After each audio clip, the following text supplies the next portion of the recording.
ఆలూ పరాటా చేసుకోవడానికి ముందుగా పొటాటోస్ని బాయిల్ చేసుకొని పీల్ తీసుకొని ఈ విధంగా స్మాష్ చేసి పక్కన పెట్టుకోవాలి.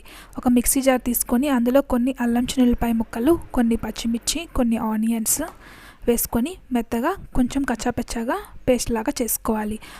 ఆలూ మిశ్రమంలో పసుపు, సాల్ట్, కారం, అలానే కొంచెం కొత్తిమీర, కొంచెం పుదీనా, అలానే కొంచెం అజ్వైన్ సీడ్స్, కొంచెం జీలకర్ర, అలానే కొంచెం మాత్రమే పుదీనా వేసుకుంటే సరిపోతుందండి. మరీ ఎక్కువగా వేసుకుంటే చేదొస్తుంది.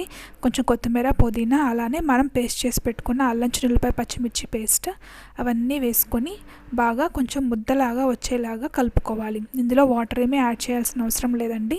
అందులో ఉన్న వాటరే, ఆనియన్ వాటర్ అంతా దానికి కలిసిపోతుంది. సో ఈ విధంగా లడ్డూల్లాగా చేసుకొని పక్కన పెట్టుకోవాలి. సో ముందుగానే మనం చపాతీ పిండిని పిసుక్కొని పక్కన పెట్టుకోవాలన్నమాట.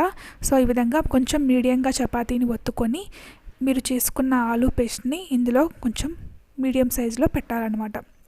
ఆ విధంగా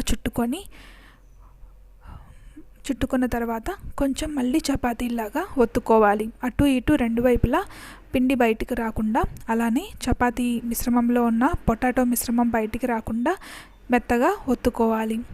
సో ఈ విధంగా చిన్నగా జాగ్రత్తగా చేసుకుంటే ఆలూ బయటికి రాకుండా ఉంటుంది. తర్వాత ప్యాన్ వేడి చేసుకొని మీరు చపాతీలా చేసుకున్న ఆలూ పరాటాని కొంచెం బటర్ వేసుకుంటూ ఆ విధంగా కాల్చుకుంటే చాలా చక్కగా ఉంటుంది. పొయ్యిని మీడియం ఫ్లేమ్లో పెట్టుకొని కాల్చుకుంటే లోపల ఉన్న పొటాటో కూడా బాగా కాలుతుందన్నమాట.